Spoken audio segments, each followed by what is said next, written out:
Hi hello నమస్తే welcome to our channel. ఈరోజు అయితే ఎంతో టేస్టీగా ఉండే బీరకాయ చట్నీని అయితే చేస్తున్నాను. ప్రాసెస్లోకి వెళ్దాం. పల్లీలని దోరగా వేయించుకోవాలి, అప్పుడే టేస్ట్ ఉంటుంది. పల్లీలు దోరగా వేగాయండి. ఇప్పుడు ఈ స్టేజ్లో ఉన్నప్పుడే ఒక హాఫ్ స్పూన్ ధనియాలు, ఒక పావు టీ స్పూన్ జీలకర్ర వేసుకుంటున్నాను. ఇవి పల్లీలతో పాటు వేగిపోతాయండి. ఈ స్టేజ్లో ఉన్నప్పుడు వేస్తే ఇవి కూడా సమానంగా వేగుతాయి. ఇప్పుడు వీటిని ఒక బౌల్లోకి తీసుకుందాం. అదే ప్యాన్లో కొద్దిగా ఆయిల్ వేసుకుంటున్నాను. దీనికి పల్లి నూనె అయితే చాలా టేస్ట్ ఉంటుంది. మీ ఇష్టం, ఏ నూనె అయినా వేసుకోవచ్చు. నేనైతే వేరుశనగ నూనె వేస్తున్నాను. ఆయిల్ హీట్ అయ్యిందండి. ఇప్పుడు 10 పచ్చిమిరపకాయలని సగానికి చుంచుకొని వేయించుకుంటున్నాను, లేకపోతే చిత్తుతుంది. మిరపకాయలు అయితే ఇలా వేగేటప్పుడే మనం దీంట్లోకి బీరకాయ ముక్కల్ని వేసుకుంటున్నానండి. ఒకసారి వీటిని కలుపుకుందాం.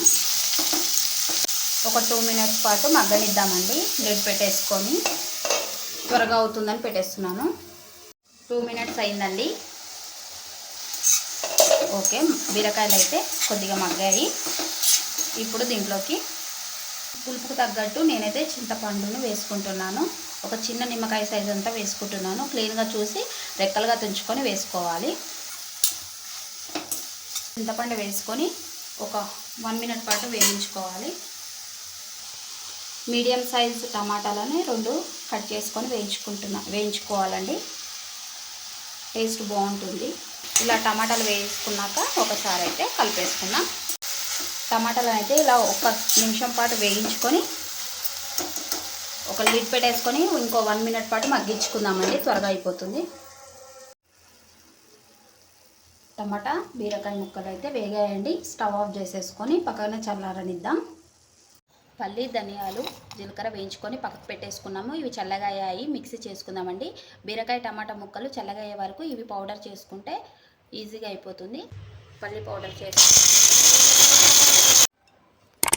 బరకగా పెట్టుకున్న పల్లి పౌడర్లో ఒక కట్ట కొత్తిమీరను వేసుకుంటున్నానండి.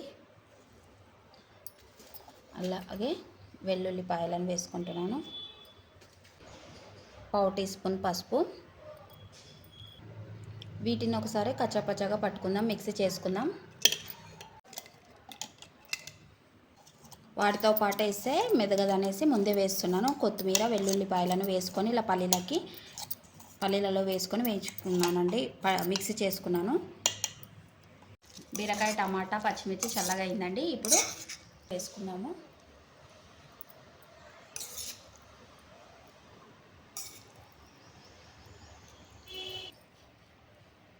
రుచికి తగినంత ఉప్పు వేసుకుందాము. టేస్ట్ చూసే వేసుకోవచ్చు. ఉప్పు వేసుకున్నాం కదా, మిక్సీ చేసుకుందాము.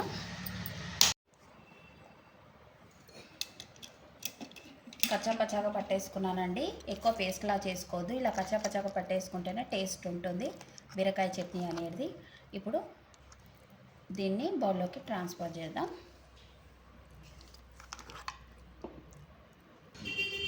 ఇలా చట్నీ అంతా ట్రాన్స్ఫర్ చేసుకున్నాను బౌల్లోకి. మీ ఇష్టం ఉంటే ఇలా అయినా తినేసేయచ్చు. చాలా టేస్టీగా వచ్చింది. ఇలా కూడా తినొచ్చు, చాలా బాగుంటుంది.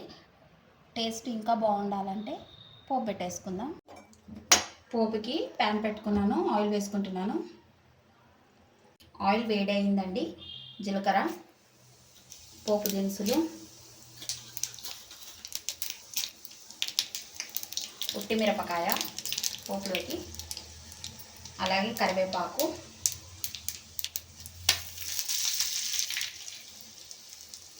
పావు టీ స్పూన్ పసుపు. పోపుని దీంట్లోకి వేసుకుందాం.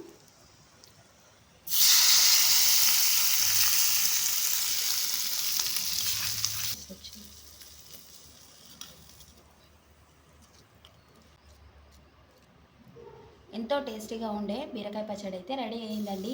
ఒకసారి బీరకాయ పచ్చడిని ట్రై చేసి చూడండి, చాలా బాగుంటుంది.